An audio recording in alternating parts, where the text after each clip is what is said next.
I hear stories which are, my kid now knows what a water heater is and they talk about it. They're like, we're out in the restaurant and my son goes, oh, look, a thermostat. That's what it was for. It was to introduce them to the industry, to get these words in front of them in a setting that now when they get out into the real world, they've now changed that perception a little bit about what this is and who these people are. That's where I really cut my teeth. So literally being the guy at the counter, taking the phone calls, I didn't know anything, right? I got all these tricks played on me. Yeah, I need a bucket of steam. Give me a price for that. And I'm like trying to look it up frantically in the system. I'm like, wait, you can't get a bucket of steam. What am I doing, right? When I realized when I could help a small business be successful because of the work I was doing for them at that level, that's when it sort of clicked for me.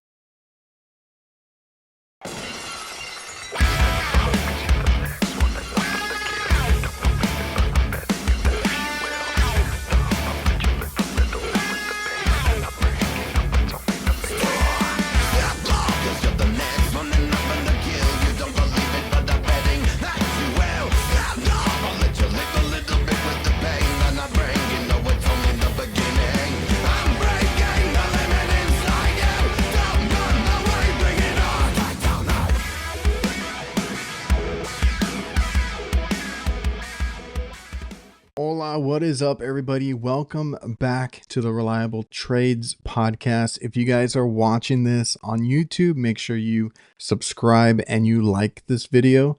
And if you're listening to this on the audio over on Spotify, Apple Podcast, or any other platform, please leave a review. That's all free and it helps support the show and helps it get out to more people. And of course, I'm your host, Adrian Garcia. I am an HVAC technician, licensed contractor here in Texas, and I've been doing this about 18 years. And we just have a lot of good conversations with good people in different trades now, whether it's HVAC, plumbing, electrical. I've had some others in like auto mechanics, anything like that. You bring them on, have a good conversation, and hopefully get more trade awareness out there. So I appreciate everybody who's watched or listened, all the support and making this podcast successful and what it is now. I also want to thank the sponsors of the show, like Jobber, which is a CRM that we use to run our business, which is invoicing, quoting, scheduling jobs, maintenance contracts. It makes it so easy, and all our technicians on our team usually pick it up relatively quickly. I just have to show them what it is and they are able to get out there and start, invoicing everything that needs to be done. I can also update prices, client list, everything remotely, and they have it there on their phone, tablet, or laptop. It's been great running our business with Jobber now. And if you guys want a free trial and discount, make sure to check the link down below, getjobber.com/reliable HVACR. I also want to thank VETO Pro Pack, the best quality bags that money can buy. Literally, spring promotion is the best time of year by far. So check out VETO Pro Pack at your supply house or go to vetopropack.com to learn more. And the podcast is also brought to you by LOKAL. LOKAL HQ is a marketing that is geared towards the trades, and they can help you with your HVAC digital marketing so that you can dominate your local service areas with proven strategies that get your business more leads. They can help you rank higher on Google and all that you would need for your business. So reach out to LOKAL at localhq.com/reliable and mention me or the Reliable Trades podcast and get 2 months of SEO for free. Ryan, welcome to the show. I appreciate you taking the time to sit down. How are you? I'm great. Adrian, thanks for having me. I can't wait to talk to you today. I'm pretty stoked about this too. Can you just give us a quick intro as to like who you are, and then I think tell us about the books. We can get into that right away. Absolutely. Yeah. So first of all, I'm a happy participant in the HVAC and plumbing industry for about 15 years. I've had the pleasure of working in wholesale along with manufacturing. Today, I'm happily employed by a manufacturer. But what I've always found very curious about our industry is the people that do this work every day. And that's who I really gravitate towards, both interacting with, talking to, and understanding both the challenges that they have in the field and what that is like. I come from a blue collar area, a blue collar background with my brother-in-law being a master plumber. Some of my closest friends in the entire world are from the skilled trades. That's really where I've just felt so compelled. And then why did I feel so compelled? Well, I felt like someone had to tell their story. Their story Mhm. being, how do we appreciate these technicians that do a lot of work that most people don't want to do or don't understand how important it is to do. Today, it's important to know about air conditioning and heating and cooling because of the comfort that it brings, and also obviously water as well for the safety that it brings. These are not just things that are nice to have. These are necessities, and people, especially in the United States, require these. And so I felt like somebody wasn't telling their story, and these everyday heroes, these technicians that get this work done. And so that's why I really took it upon myself to write the Next Up Trade series, which is book two currently out, both about air conditioning and then also one Mhm. about plumbing, to really highlight those technicians and celebrate them. That's awesome, man. So you started with, well, let me go ahead and change this real quick. You started with the water that came to a stop. So Yeah. that's what I was wondering about. So you have, or why did you go with plumbing first? Is that what you're doing? Is that what you did? Is that, why was that one first? And then I know we have another book that we can cover as far as like Yes, of course. HVAC. Yeah, it's funny because when I first sat down, so the whole idea came about 5 years ago, and I know it's crazy to think, wow, but it's taken to this point. But 5 years, the idea hit me. I study a lot of what's going on in our industry. I think all of us know the workforce shortage, the issues that we have there. The numbers are aghast. I mean, for every 20 jobs we need to fill, we're filling one person. As I call them, the graybeards, which now I happen to be one of those, and I was gonna others say aren't. I feel like one of those now too.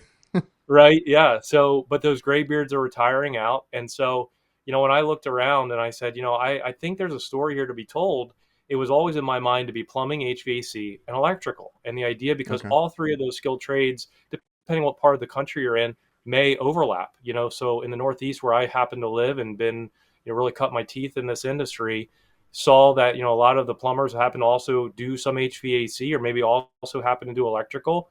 There's, so in my mind there was sort of that synergy between all three stories. So to start with plumbing was probably the easiest lift for me, both from a background that I had with the manufacturing side, but also because my brother-in-law is a master plumber in New Hmm. Jersey, right? So there's that. He's a two-man operation. He owns the company, and so knowing what he goes through every day and understanding what value he brings, that's kind of where I started from. And probably the thing I'd also say is these stories, when you look at the plots, what actually caused the problem. The children caused these problems. And so the first book was inspired by something one of my kids actually happened to do, which was, without ruining the plot, but you can see it on the cover there, they shut off the main water valve in our house. Mm. So, but kids can be inspiration. And that's how I came up with the plumbing side first. And it's so funny when you look at these stories because the kids, both of my kids, they kind of realize, like, wait, Dad, you wrote about me. I did that. I Yeah. was the one that had turned off the air conditioning, and we Yeah, needed to fix it. I was Yeah. gonna say because the other day we noticed our thermostat had been moved all the way up, and we're like, "Who did that?" The kids were playing in the hallway. Yes, I hate to say it's such a common thing, but it's because these thermostats they're so enticing to 6 to 8 year olds, like my two boys are at this time, and they're built to be flashy and have different Oh controls, yeah. and so I get it, but that really was the inspiration behind the plot. Anyways, like, but yeah, that's why I started with the books that I did. I always had in my mind it's about MEP, mechanical, electrical, and plumbing. So you wrote these yourself, and then I think you had said you got like a, oh yeah, illustrator by Lana Lee. They look really Yes, nice, man. Cause like I buy my thank you. kids books sometimes, at the store.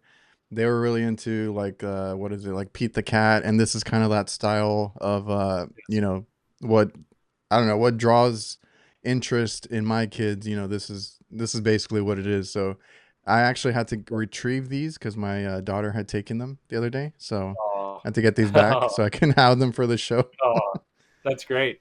Yeah, look, I mean, the comments I'd say about that is whenever you write a book, and it's a lot, for any project you start, you need a team. I mean, honestly. Yeah. So it was great to have the idea, but like a lot of good things, you have to execute those ideas.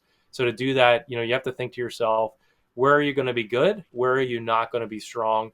And so luckily I had the ability to write these books. I'm pretty good writer. But I'll be honest, my wife is probably the best editor that I wish I didn't have, because it was about 30 rounds of edits from her on both Yep. books. She made these things shine and really just pulled out the story in them. So between her editing those books, and then finding really the key players to help make this book a reality, like the illustrator, as you mentioned, Lana Lee, which is a fantastic illustrator for hire on Fiverr.com, believe it or not. So a Okay. outsourced gig economy type setup, and really good at what she does. And to your point, I was looking for a certain style, something that was a little different but could really pop off the page, and that was why I selected it. And honestly, too, when you think about constructing a book and these ideas, you have to think about the audience you're writing for, which is in this case 4 to 10 year olds. And so you have to think about what are things they care about, what are things they think about. And a lot of research was done there, before I really put pen to paper. Things like the first book mentions pizza. Of course, kids Yeah. love pizza in hindsight, but Well, add that stuff in. I was gonna say, just you say it's for that age group, younger kids under 10 and stuff, but you still have to do research. You still have to do your homework on that, because it's not it's not super easy to write. To me, as an adult trying to write something for a kid, because you got to play into what draws them, what they're interested in, and what keeps them interested in it, especially. Yeah, and it's funny because I never thought I'd be a children's book author, but again, an idea happened, and I said I can make an impact on our industry, and so I just kept going. Every stop, I'm like, should I stop at this point? It's been a lot of work. No, keep going, and I had a lot of support around me. Personal mentors, obviously my family. People that I even gave like the readings to get them sort of interested, and I said, you know what, this can have an impact, and I just kept going. And it's like anything in life. If you have an idea, finish it, and you never know where it can go. But every step along the way, I made it a little better. And that's why I think, to be honest, I think the books look great. They sound great, and they just come out. But it was hours and hours of work. I wouldn't recommend it if you don't have the effort behind you or the team. But in hindsight, I'm glad I did it. But man, it was a lot. You you don't realize how much work goes into doing these kinds of things, because like I can imagine, like you said, it took you said like 5 years to kind of go from beginning to actually having this out, and Yeah. not a lot of people would want to stick that out, but it's a lot of work. Yeah, it always sounds a lot easier than what it is, no matter what it Oh is, yeah, whether I'm you're just buying gonna it. write Yeah. a book, turn it in, and yeah, we're done. It's not that easy. Now, and Adrian, you would know too, being in the podcast space a little bit, and a lot of the side work in addition to your day job, right? Like there's it's those Oh early yeah. mornings, late nights, like you're in the creative space too, and thinking about what's going to be interesting to your listeners. And that's the same kind of mentality you have to put behind for these, for at least in this case, a children's book. And it's Well, it's very like, similar. so you went through, like you said, you handed out, what was it, test reads to your family and friends probably, and got feedback, and I'm sure you had many changes that you had to make. And did you get a lot of kids to test this too? I did, yeah. So that was part of it. I wanted to know if the story made sense, if like Okay. the word choices made sense. Because again, I mean, some of the words that we have in our industry are not necessarily everyday words. I mean, I chose kind of a mix of things like vent, things that are maybe a little easier. Duct work is actually a more funny one because again, they think it's literally a duck, Yeah. right? But it's not. But duct work, and then I chose to put in a little bit of those harder words like thermostat, like capacitor, to kind of expand their knowledge. Adrian, the best part of any of these books, right, other than sort of the doing things like this interview and talking about it, is when kids read it, and then I hear stories which are, my kid now knows what a water heater is, and they talk about it. They're like, we're out in the restaurant, and my son goes, "Oh, look, a thermostat." That's what it was for. It was to introduce them to the industry, to get these words in front of them in a setting that now, when they get out into the real world, they've now changed that perception a little bit about what this is and who these people are.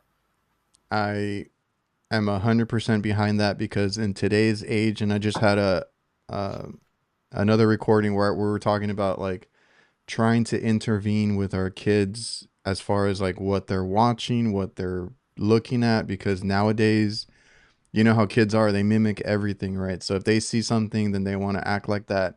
And I would like to show them more of like, doing things around the house, fixing things, stuff like that, but also getting out, doing other things. So anything that helps with getting them off that endless like scrolling on social media, is a big deal for me. And that's awesome because that's a big thing that I always say when I talk about when I got into the trades. I went to a community college for HVAC, and I'm like, you don't need it, but it helped me with the lingo. It helped me, Yeah. understand terms and certain practices and stuff like that. So if a kid, 10-year old, 8-year old, whatever it is, knows what a thermostat and a capacitor is, that's a huge head start, and they can actually know, hey, this is a cool thing, right? The trades. Maybe I want to Yeah. do this when I'm older. It's a shame. I mean, look, I know a lot have talked about this between, the most famous spokesperson for us, I still think, is Mike Rowe, but, there's more people growing there.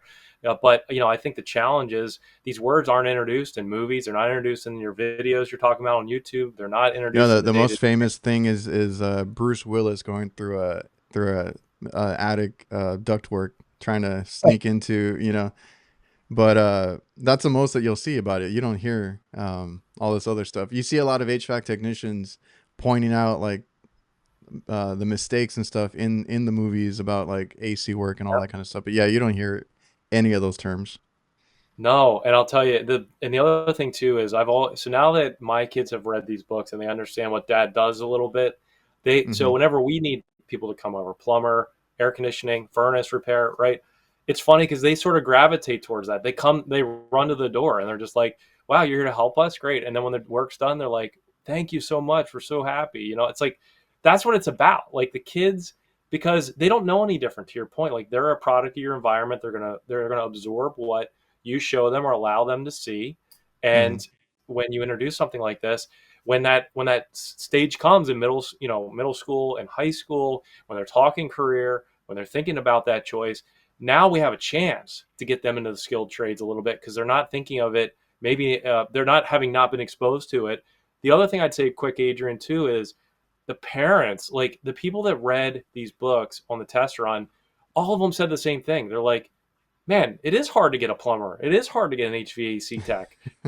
So maybe like showing my kids that isn't such a bad thing. Maybe I'm part of the problem as the parent, right? Where I only push them down towards a certain path, like 4-year Yeah. college. So that was, it's not just for these kids. These books are really for someone that has an open mind to job exploration and wants to show their kids everything. That's what these things can help with. I also want to thank DiversiTech. They simplify your work. They have everything a contractor needs to complete a job. That goes from equipment mounting, condensate, management, tools, maintenance chemicals, electrical components, indoor air quality, and much more. They have different branches under the same umbrella. More than likely, you're already using some of their products or tools. So go check out diversitech.com, and it's your one-stop shop for everything HVAC. I've gotten a lot of compliments on these line set penetration covers. They're basically, when you get an install done, you have the line set coming out the house or whatever a wall you came out of. You normally have to put like foam spray or cover it up somehow. AIREX has these covers that just look professional, and I like the form factor. I've seen others and they're a little bit too bulky. This one, it just gives you what you need. They have two different models. If you need a slimmer one, they have that too. And what I really like is they finally have now one for existing line sets. Now it's two pieces, and you kind of just put them together over the line set and then mount it and drill it in. And it's a good selling point to make an existing install look better. I've gotten so many compliments, like I said. So make sure you go over to airexmfg.com and check them out. I love seeing it because trade awareness has been on my mind a lot lately, just trying to get it out there. And whether it's getting it out to kids like you're doing, which is great, getting it out to now we're talking about parents and older people that can what do you call it, kind of help get, whether it's their kids or their relatives or people they know, kind of motivate or encourage them to do something in the trades. That would be great too.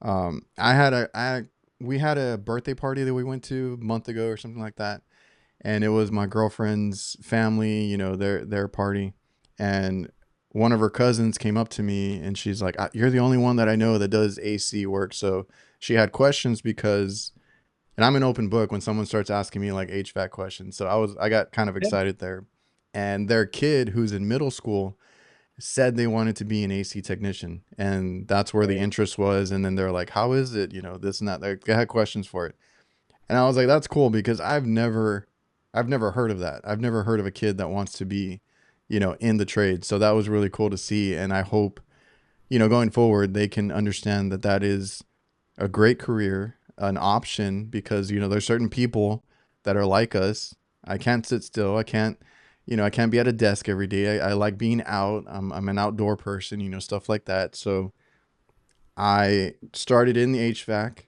and of course, it's a job. I mean, I was a kid. I was like 20. I just Yep. want my check and go home. But I learned to love it because challenging, outdoors, traveling, something different. That it was all the things that kind of checked all the boxes for me. Yeah. Adrian, so I want, if you don't mind, I want to ask you a question about that because I Go also, ahead. like you, I get some of those same requests in my neighborhood that it's like, hey, something's happening with my water heater. Can you come over and look at it? Now, again, just full disclosure, like I've not turned wrenches in the field like you guys, right? I've only worked Okay. above the contractor level, but I know enough about that space being at the manufacturing level and also the wholesale level that I can look at something and say, here's what I would do and I can recommend.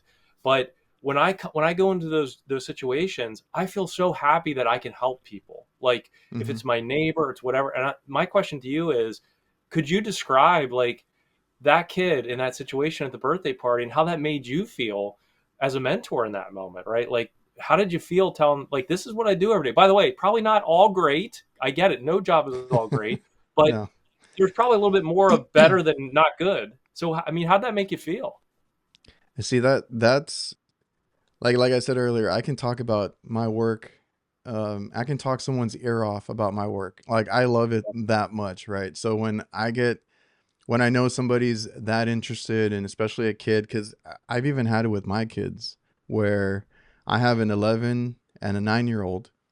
Now my 11-year-old son, not so much. He's more into video games, trying to like steer him, to see what else he's interested in.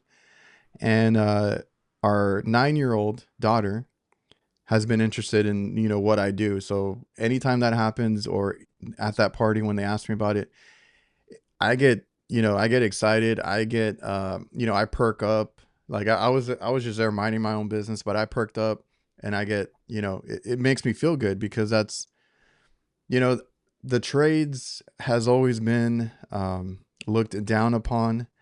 Yeah. And in the past, when I started, maybe me saying I'm in the trades, or I do HVAC or whatever it is, people would look at you a funny way or be like, "Oh, like, that's horrible," or whatever, right?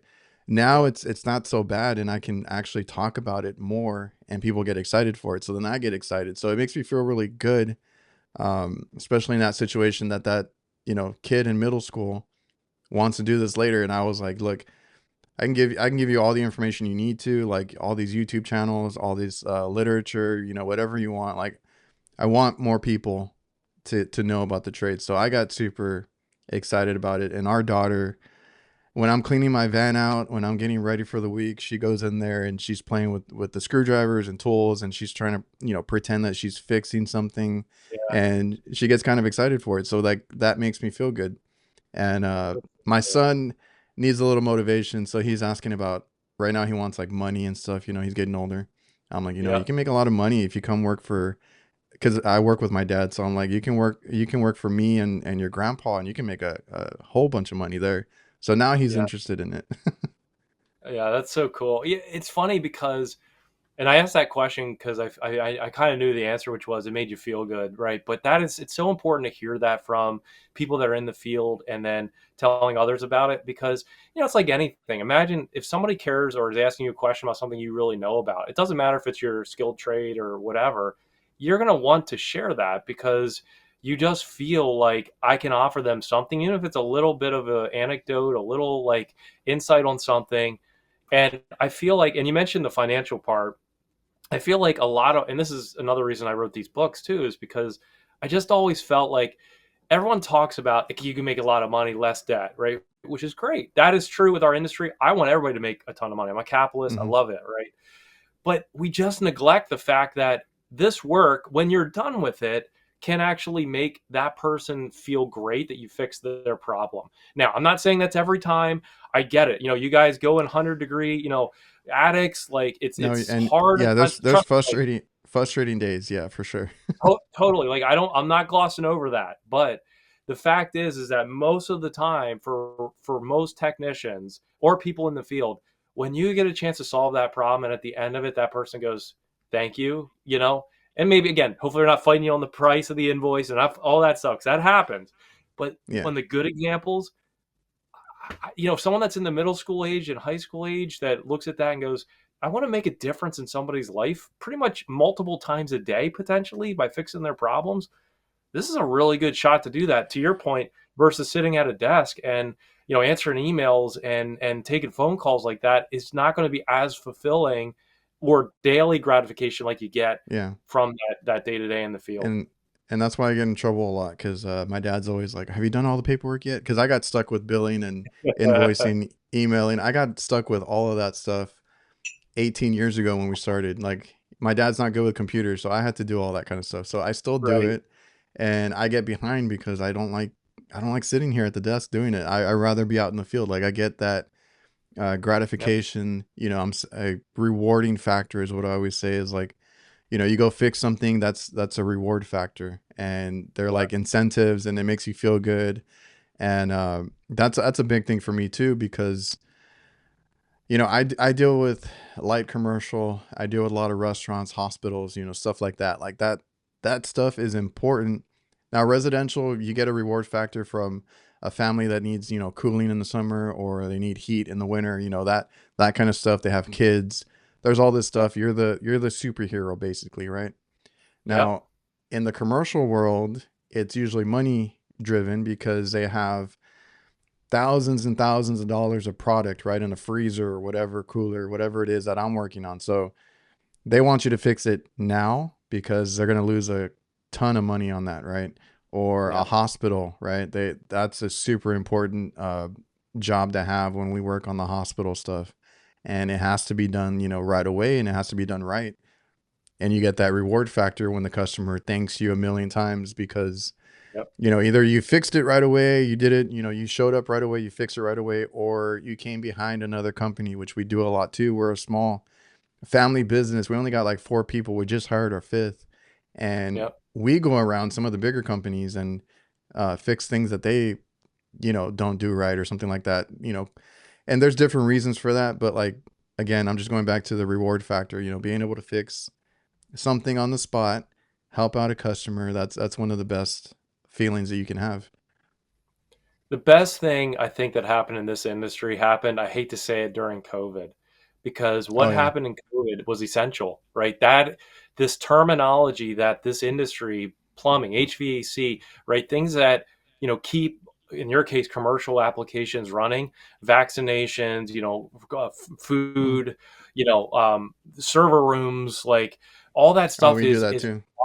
yeah, and so what I love about that is, again, it's that point of, sure, like you're fixing maybe in the residential setting, you're fixing like that homeowner's problems, but if you go to the commercial setting, you're just as essential there as you are in the residential setting, and that Hmm. idea is so important to maybe that middle schooler you're talking about. Is like, do you want to work in an industry that you know you're needed, like you're truly Yeah. needed for this? Because if we don't have this resolved, we won't be able to deliver you those vaccines, the food, other those essential, food. You're thinking about food, shelter, all those big major things, not just comfort, which is still important and people will pay for that, but you're talking about the essential side as well.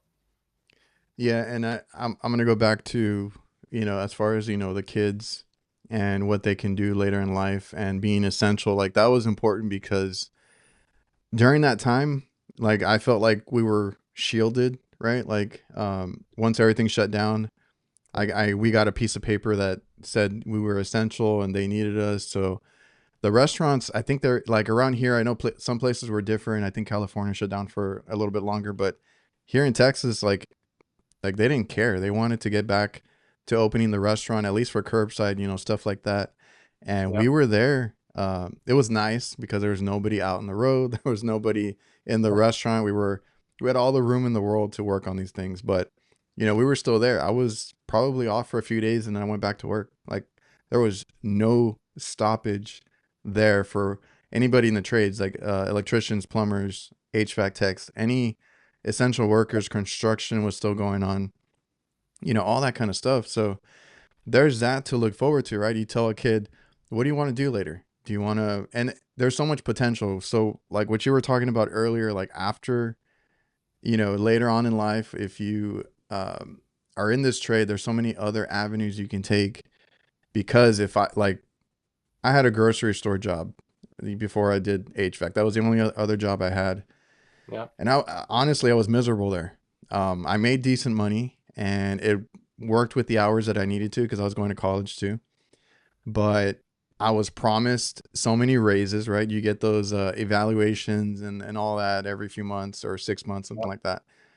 And we were short staffed. A lot of the guys that I was supposed to be trained by, they plucked to do something else.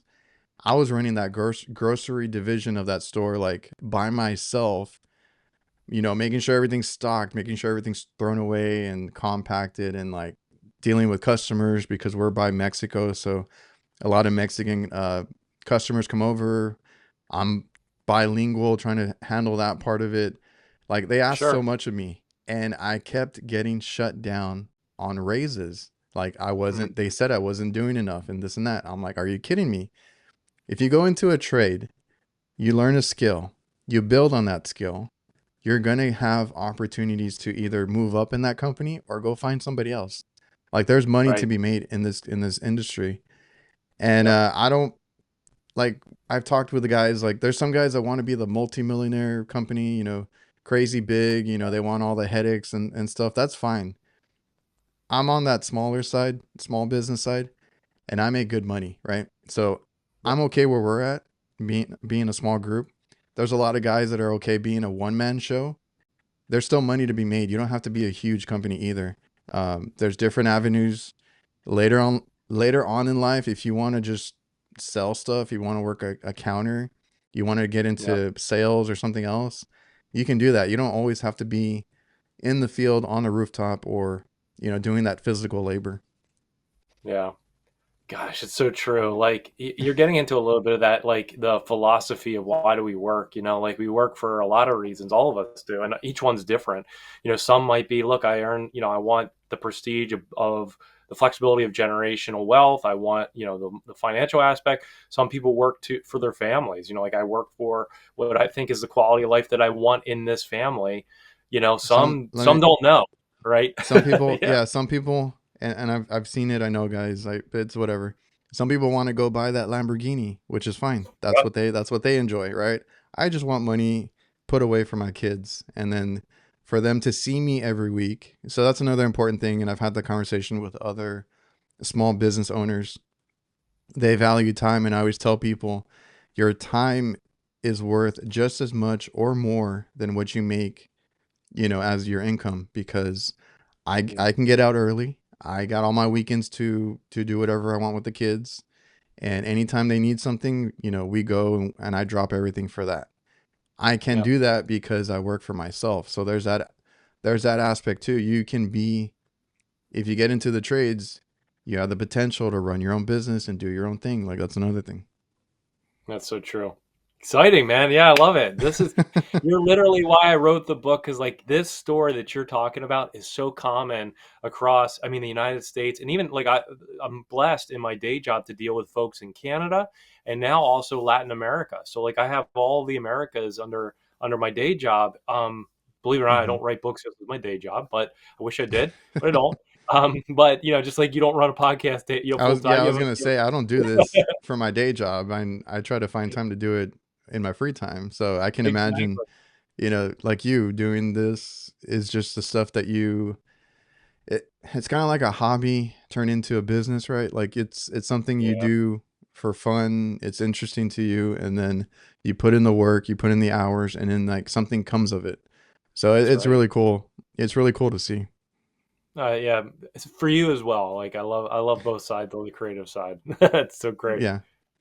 I don't know. It's just like I've always had that creative, I guess, itch. So, like when we started our business, I was the guy doodling, designing. Like I did all that stuff for our business. We didn't have a logo or anything. My dad gave me, the name he wanted to name it, and then I had to go from there and make business cards, brochures. Like I was trying to figure out Photoshop and all that kind of stuff. So I've always done that stuff, and now I turned it into more things, with my brand and podcasting and all that. Yeah. Well, congrats. No, seriously, I love the fact that you're taking that step. You know, I can see the work you're putting in. I mean, all you have to do is go online and you see, some of the results you're getting, right? I mean, it's awesome. It's fantastic. And that works for you. And to your point, it kind of scratches your itch with, you know, broadcasting some of these messages between, fixing things. How do you do that? Or in this case, talking about the skilled trades as a positive thing. It's all part of the whole message. It's funny, about a week ago, I had a conversation at home, and I'm sure all of us do this at some point. And I said, my wife and I just started talking about this. We're like, legacy. Like, have Mm, you had sort of these conversations at some point? Again, you live for your family, you live for your home life and the quality of life you want. But like, then you also have to balance, like, what kind of legacy do you want in your career? And so you get a chance to kind of drive that. If you ever thought about that, I guess would be my question for you, Adrian. Like, have you ever thought about your legacy in our business, and what are you trying to do there? Have you ever thought about like the 20, 30 year spectrum, right? Like, it's a lot a sometimes. little bit. I also want to thank our new sponsors, CallRail. So I've been more into marketing and just online presence with our business, even though we only do commercial. Word of mouth is really good for any business. But once you get to a place where you want to be, a big name online or just anywhere, be recognizable, like I said, online presence, have a nice website, be able to be searchable in Google and all these different search engines, and just have a big presence. You need to know where to spend your money, and all I'm going to say is that CallRail can help you track that if that's something that you're interested in. CallRail can tell you, hey, these are not working so much, these are working really good, stop spending your money here, put more money and effort into this, and just be smarter about what you spend. So make sure you go by callrail.com. They do have a no risk free trial, and you can check it out for yourself. I also want to thank another new sponsor, Resideo. Basically, they help with a sustainable home, and they make it a safer, cleaner, and smarter home. They have so many things that work together. They were showing me the new thermostats that they have going on, how it's implemented together, and all these different little, smart devices that connect and talk to each other. So if you want to learn more, head over to resideo.com and check it out for yourself. That's funny. Yeah. You remind me because I had that that came up in one of my episodes with, I want to say it was Lance from Solder World. And that dude is a great speaker too, but I think a legacy came up, and I was like, man, like that's a powerful one, and Yeah. I need to incorporate that in more of my content. But legacy, like my whole thing is like, as of right now, because I am, as far as business goes, I'm trying to expand this year, trying to take on people, and in that space, what I would like to do is be, because like I said, I'm okay being a small business, so what I want to do, like right now, we took on a guy that came from nursing. So, like, nothing to do with the trades, coming in, learning what we do. He's a quick learner. He loves it. Like, he absolutely loves it. And to go from that kind of career to, being in the field with us, I feel like that's a big change. And, that's one person that we converted over, and he's loving it. Right. So that's good to see. Yeah. Makes me feel good about that. As far as like other things that I've talked about, like with family, and I've had this conversation, so many times. Like I want my kids to know that I was around. I want them to remember family Hmm. time, and that's something that I always go back to, putting myself, at their age. Like, what was I doing? What did I remember?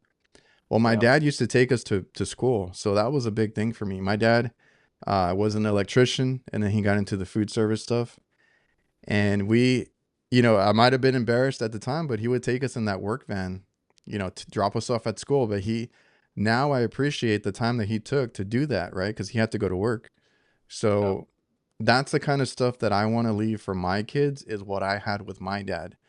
My dad, for as hard as he worked, you know, working a hospital shifts sometimes and working overnight, graveyard shifts and different things with different companies. And then when he made the move to food service industry, somebody offered him that job.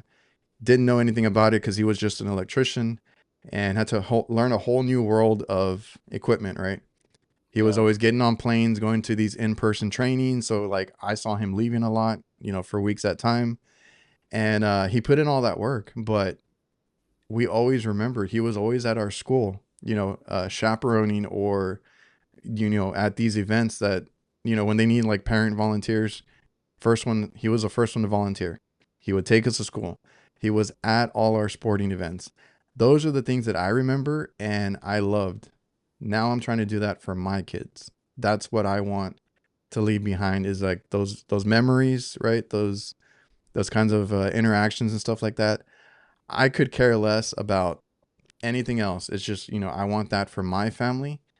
And then Yeah. if I want to take it a step further with, what I'm doing with the brand online, is just to give a kickstart to those next guys coming in. And I get a lot of messages and stuff like that about people like being motivated by my channel or whatever it is to get into the trade, or they just started and they wanted that kind of kickstart. And those are the things that I like, and why I keep doing the podcast and the YouTube and all the social media stuff that I do.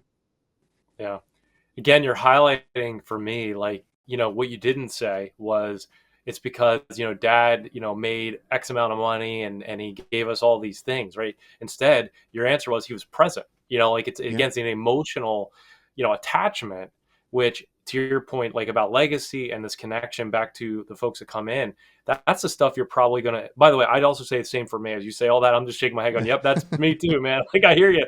Cause I go, that's what I want. I want at the end of this, whenever that is, to go, did I make an impact to somebody in a good way? Whether, obviously the kids and my family, but in addition to others, can I look back and go, yeah, there was some of those moments.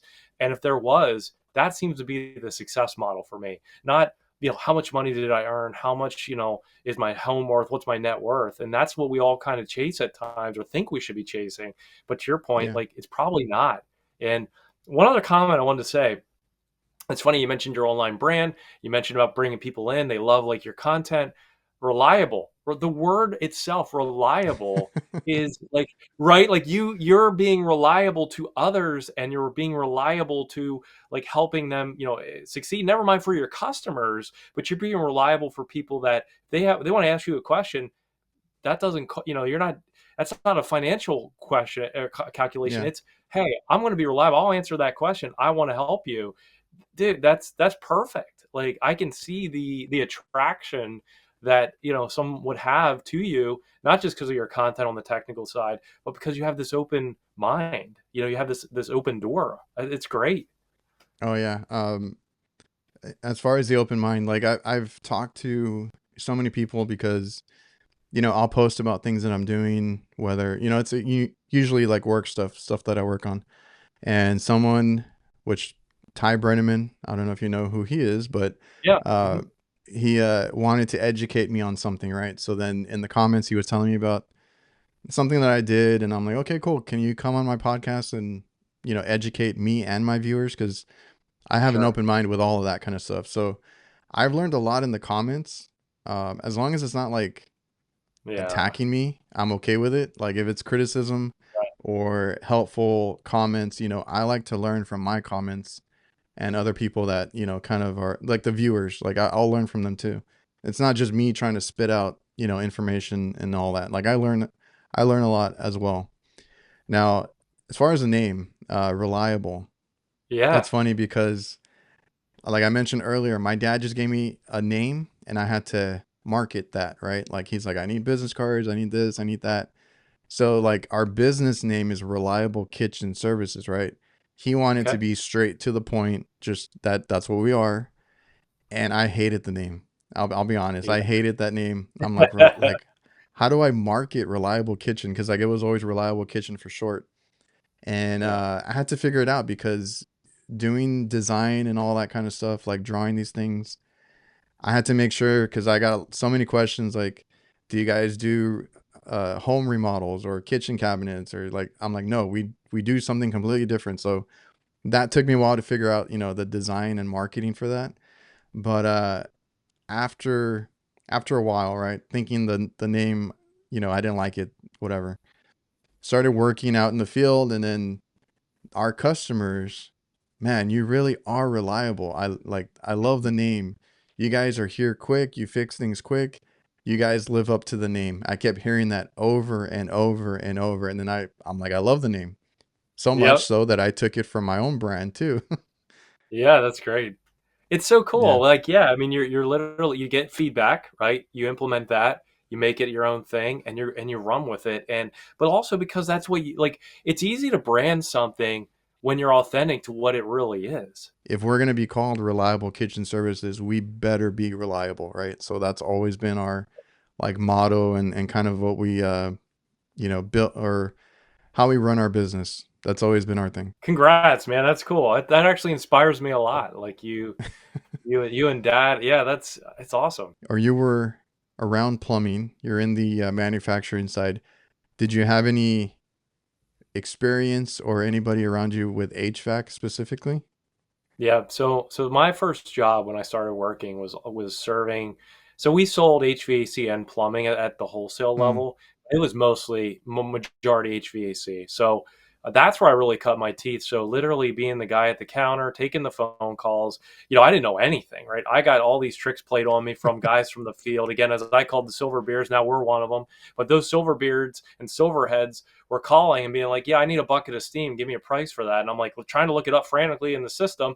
I'm like, wait, you can't get a bucket of steam. What am I doing? Right. Like, so that's when I started to realize that I really like the people in this industry. And again, you get good ones and you get bad ones. It's not both, it's not one or the other. It's a mixture. yeah. But when I realized when I could help a small business be successful because of the work I was doing for them at that level, that's when it sort of clicked for me. I was like, wow, even though it's just price and availability, it's just doing those day-to-day things, you can go above and beyond that, kind of like you've done in your businesses too, at that level, and you get to learn how do they make decisions, how are they, like, again, Hmm. marketing themselves, what's important to them.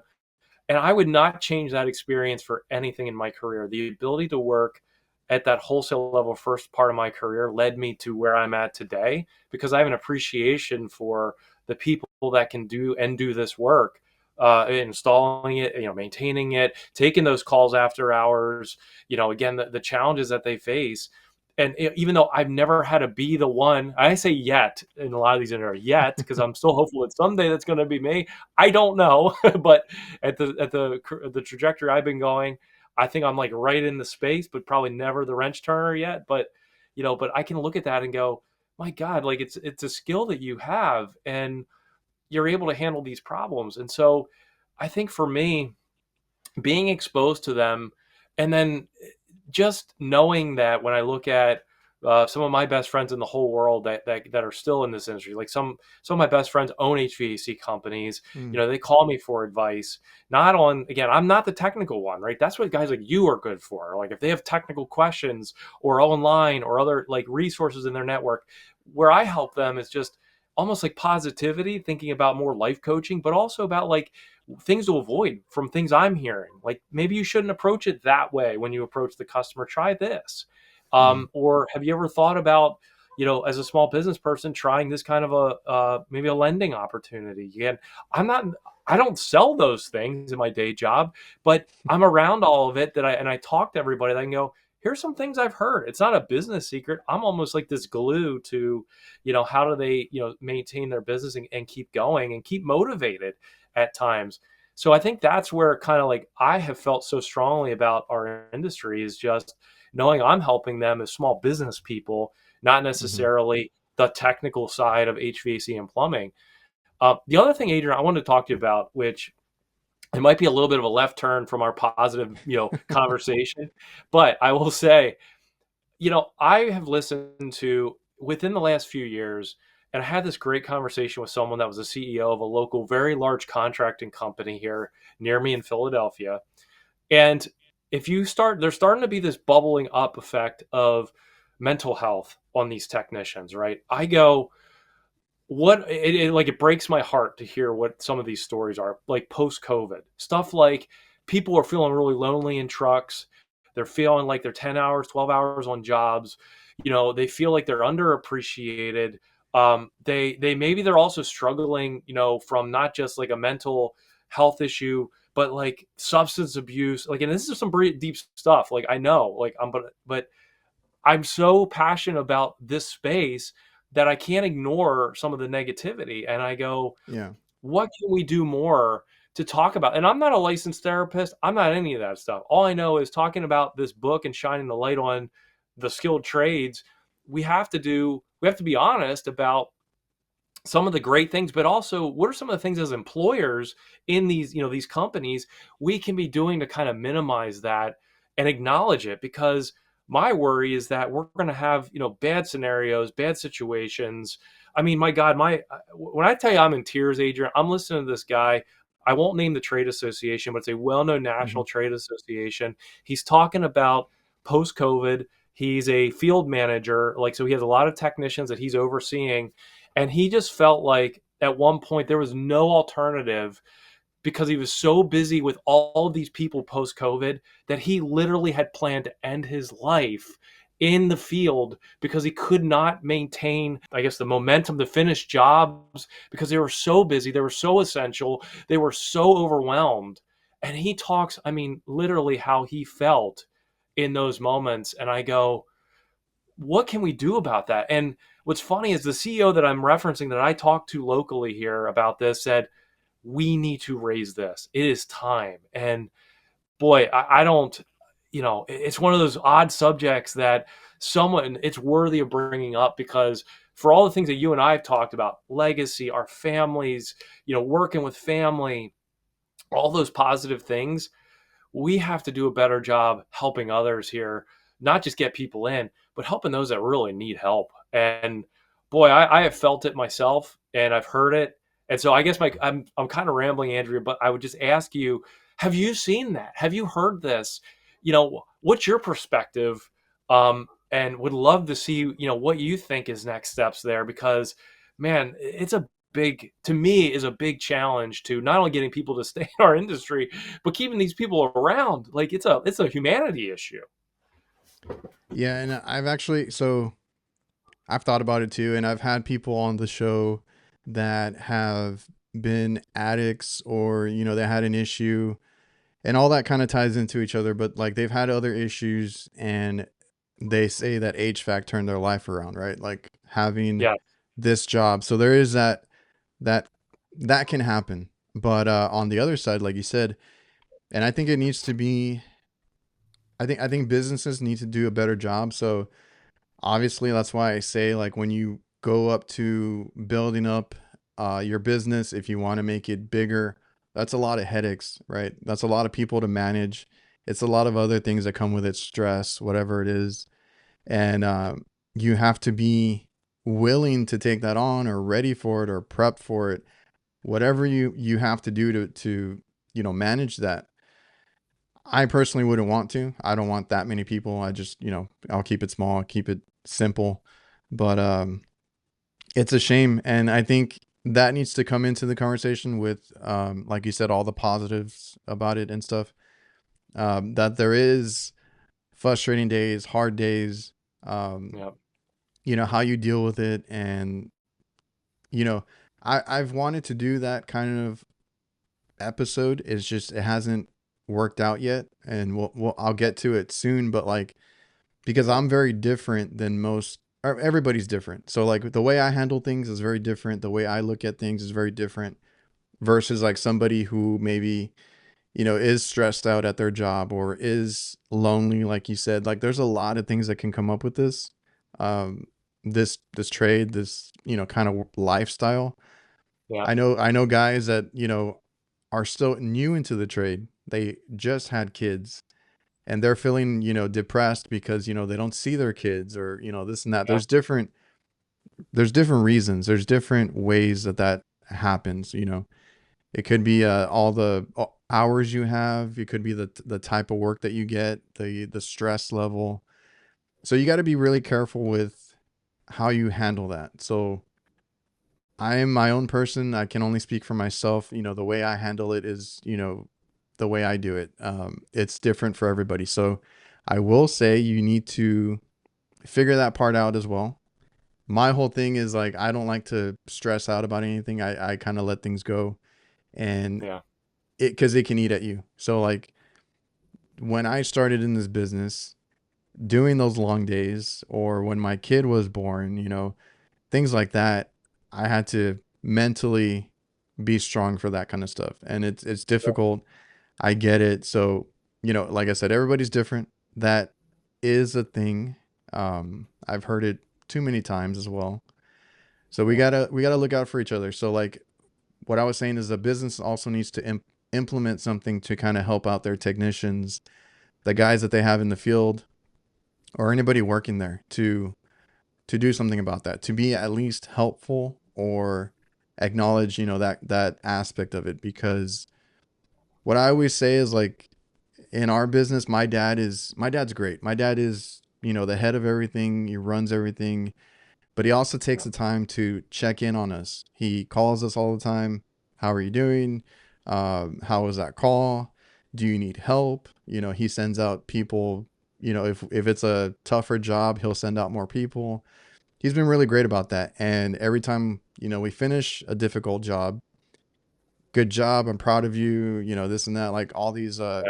he's just been a really great boss, not only to me because I'm his son, but like to other guys that have worked for us. Like everybody loves, working for him. And that's the kind of environment and, that we need, because I've heard of big businesses and you can get a good work environment. You could have a bad work environment.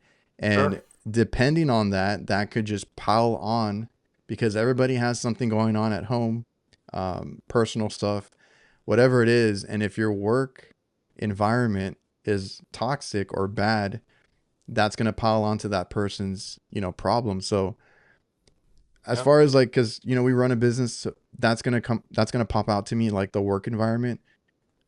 Businesses and bosses need to be better about that as well. And then check in with your guys. Oh my gosh, what a great answer, Adrian. First of all, there's two thoughts I had when you went through that. One is, have you ever interviewed your dad on here? I feel like you need to do that. I feel like we would That, learn so much from dad on in terms of how does he run businesses and interacts with you and the family dynamic. Oh my gosh, like what I would tune into that. I mean, that would be fantastic. That well, was my first thought. I'm like, I gotta tell you let that. me say, I had it planned out. He, d- Okay. he had a health scare. So, Uh, he ended up in the hospital for a little bit. He's doing much better now. He's back in the field, okay. and I'm Good. going to plan it out to where we can do that, in the Awesome. future. Yeah. Dad needs to come on. That's number one. Number two, I feel like, I'm so glad that you went through all that because there's there's not enough people talking about it. So if I can encourage you in your forum to help do that, I'd want to do that too.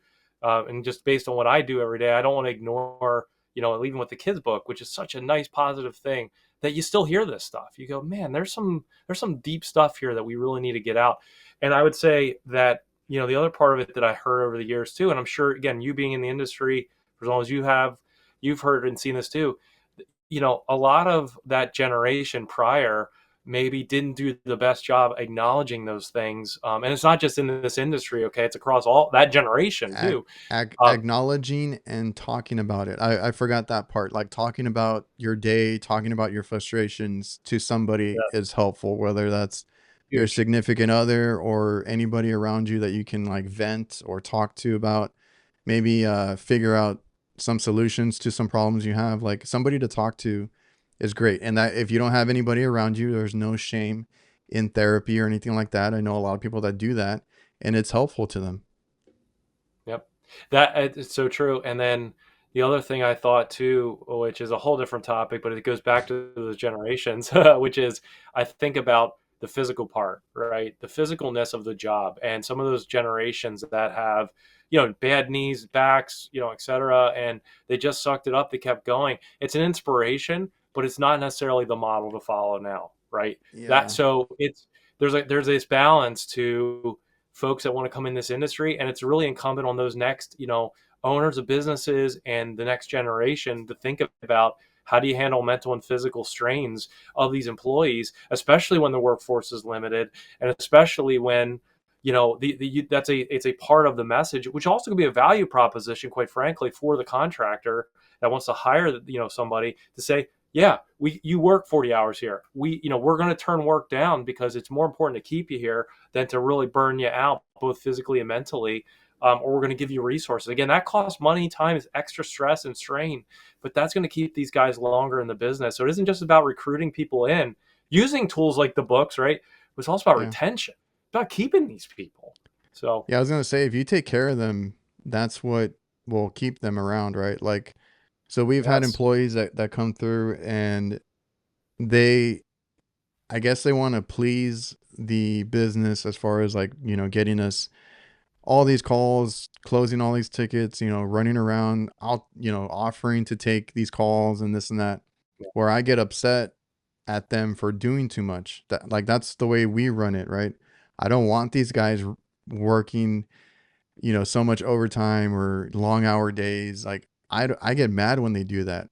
Not because I don't want to pay them, because I can tell when they're burnt out, when they get frustrated, the work quality goes down and just mentally, because like I said, and some of these guys that work with us, they're family, so I know what's going on in their personal life, right?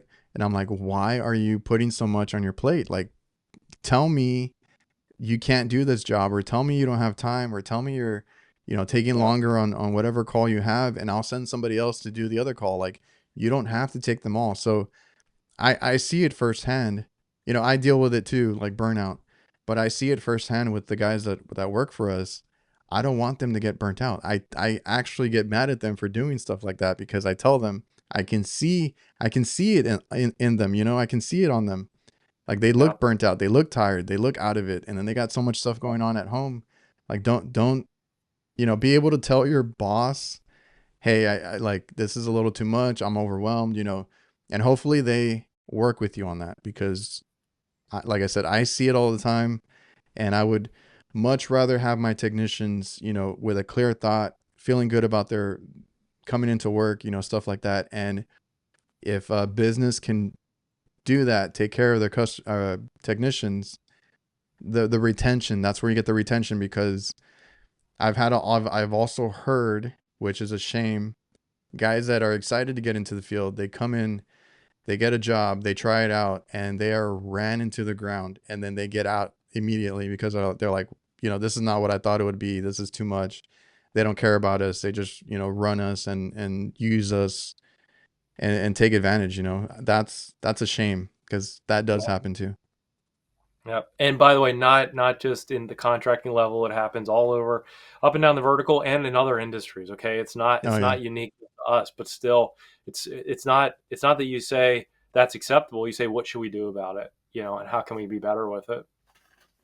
Yeah, it's a big deal. Like I said, or you mentioned you're not a therapist, you're not anything like that. Like, I feel the same way, because I deal Yeah, with it.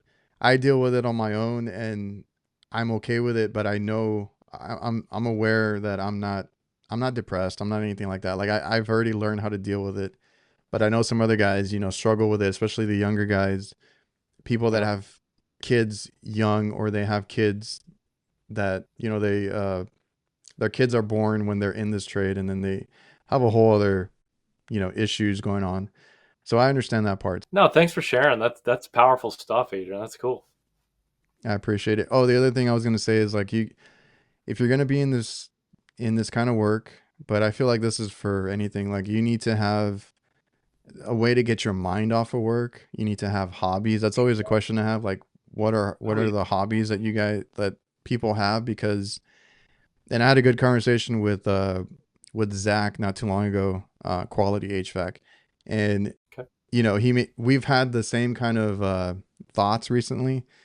It's like, I ask this question a lot, like, what is your hobby? and a lot of people like to say, my family, my time with my kids.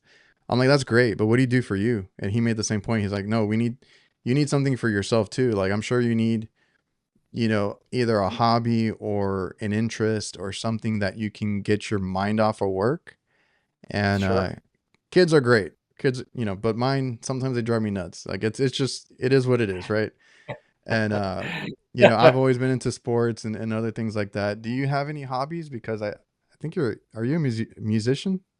Yeah, Adrian, I do. So I have played music since I've been 15. Drums. So I'm a drum set player. At one point in my life, I said that was going to be where I'm going to put all my energy. But like a lot of bands and stuff, it's like, oh, there's a problem, and the singer leaves, and the guitar player does this, and okay. So fast forward to now, playing daily is something I do. I mean, it's every morning. I know it's crazy. You're like, wait, you play drums? Yeah, my garage with electronic kit. So I get to Does play it there does it feel therapeutic? always. Yeah, always. Exactly. I wish I could do more of it in those moments, but I know if I have to do just enough, and then there's a physicalness to it, but there's also this sense of accomplishment, when you try to like work on something or, maybe you're working on a part in a song. And so for me, music has always been huge. I communicate and feel things through music, and all kinds of styles, jazz to heavy metal to all of it. And but I love music myself. I've always said that if the HVAC and plumbing industry didn't keep me and or keep me so latched into the business, I'd probably be in the music industry of some sort or drumming manufacturing or something, because it's a lot of the same skills over there, but just different industry and players. But Hmm. I love that the creative aspect too. So I've been blessed with being able to write original music, to playing cover music and projects, to most recently writing my own original music with me singing, and like it's fun.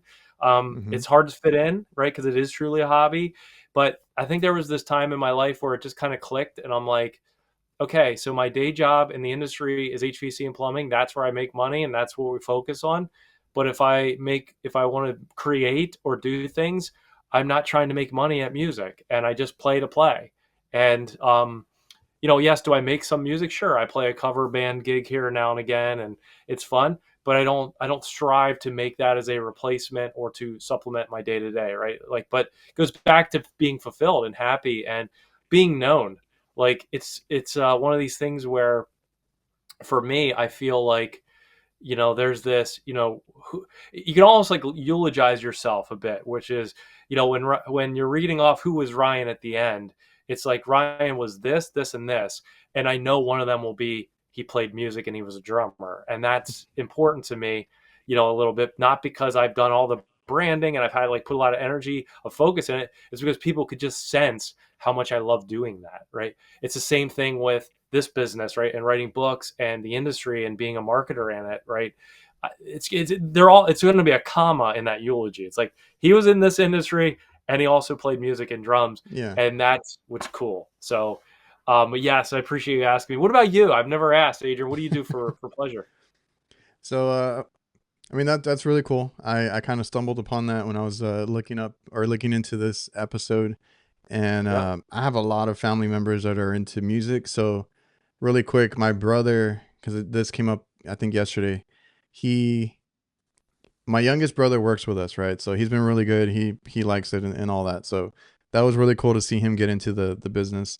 He does HVAC, right? He plays bass and he used to be in a band and all that. So he still plays it. He has like all these guitars and stuff. And he does like woodwork kind of work now. Like he builds Sure. things like this. He is the epitome of like somebody that should be in this trade because he's has so many skills, right? Like it's just something like in him that he does. So Yep. that's really cool. And I have another brother that his hobby was photography, and I kind of pick his brain when I need to learn something on Photoshop, things like that. So, I lean on them for certain things. Myself, growing up, I was always into sports. I had that, like you said, putting all my energy into basketball because that's what I thought I was gonna do when I was Yep. older. And my parents were like, "You need to do something else. You need to figure out something." So, the trades came later on, but I was always into sports, and I watch a lot of it still to this day to kind of like unwind and stuff. But Sure. I've always been intrigued by taking apart things and putting them back together, which made a lot more sense now that I'm doing this for a living, like the HVAC stuff. But Uh, um, a hobby of mine was fixing electronics. So I had like a side hustle for a good while, fixing iPhones and iPads and laptops and all that kind of stuff, just because I was always intrigued by, what is inside of these things, how do you take them apart? How do you fix them? And that turned into like a whole little business that I had for a good while. Like right before and then the first couple of years in the HVAC trade, I had a repair, mobile phone repair type of deal. okay. That's really So cool. Okay, so sports can I and ask you one last electronics. question before? Yeah, I got one question. You're a basketball fan. What do you think of the AD trade, right, with Luca, right? And also in Texas. I mean, right? Okay, so that's a whole other thing. I grew up obviously with the Michael Jordan era, and that was always my favorite player. My dad, on the other hand, was a huge, huge Laker fan, right? Uh-huh. So Yeah. he, I think he liked Michael Jordan, but like he always favored Magic Johnson and all those guys over there on the Lakers. And so after Jordan retired, I was like, what am I gonna like? Who do I watch? So I got into the Lakers as well. So I've been a Laker fan since the early no late since the late '90s, right when they had that huge run, that dynasty run. So that's what I'm into. I'm into the Lakers. I think I was watching the game last night, and all of a sudden I checked later, and I thought it was fake. I was Yeah. like, what is going on?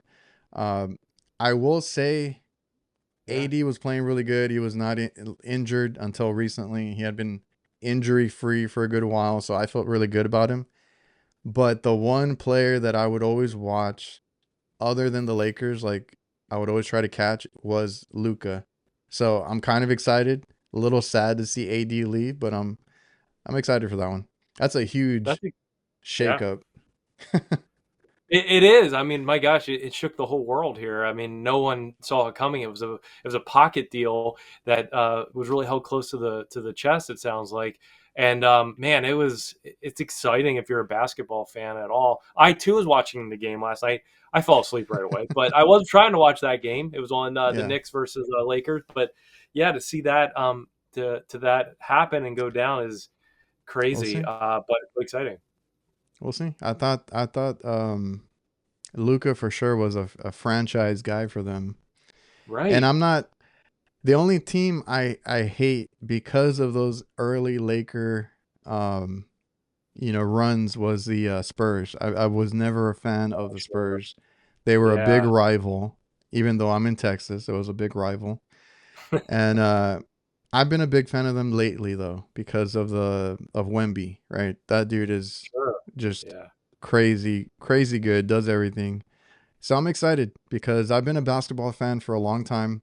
I stopped watching for a while just because it didn't interest me too much. But lately, these past couple of years, I've been really back into it, and that's something that and my dad was into professional wrestling. Like that's his thing. Okay. So That's good. try to get some TV time when I can to watch either one of those, like basketball, like sports in general. That's great. No, that's Yeah. cool. Well, now I know all about Adrian and Dad and the family after this. It's like it's fantastic. Yeah, man. Really quick, next up trades. What is that? If you can explain that really quick. Absolutely. No, first of all, thank you so much for having me on and allowing me to kind of talk a little bit about all over the place, which I love this style. Yeah, It it was was a very, great conversation. yeah, it was, I got a chance to interview you a little bit, which is, maybe unexpected, but you did great. um, but no, like Next Up Trades is the book series around promoting HVAC and plumbing to children, and it's a rhyming children's series. It's available on Amazon, along with an ebook. The really cool thing I'll mention about the air conditioning one are called "The Air Came to a Stop." That's the name of the book. The second one in the series.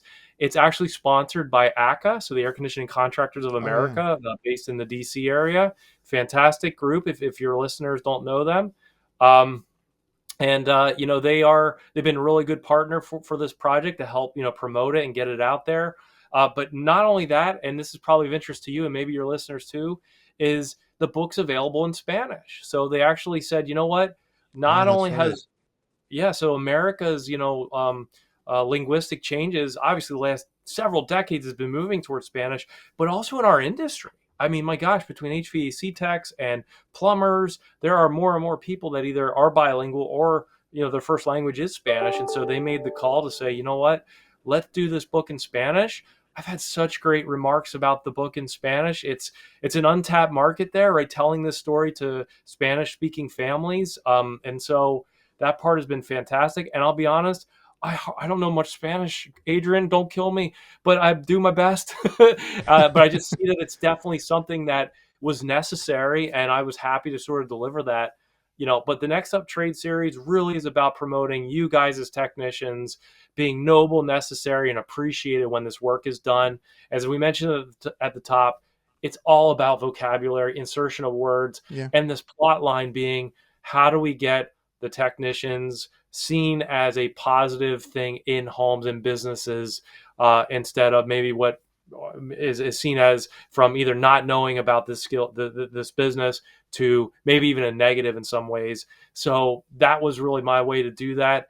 Passion project really doesn't say enough about why I did it. I did it because I know it can make a difference. I know people can pick this up, run with it, use it both for outreach activities for contractors and companies. If you're trying to recruit, to save giving it to their own children or grandkids or other things. That really is why we did this, to just share that good news about the industry in there. And as I mentioned at the top, but also to highlight that I too have children, and they are a pain at times and they cause problems. And that's who caused these problems in this book, Yep. and having technicians fix them that they caused. It's cool that my son tells people like my dad fixes air conditioners, like, and then he's Yes. like, "Oh, did you?"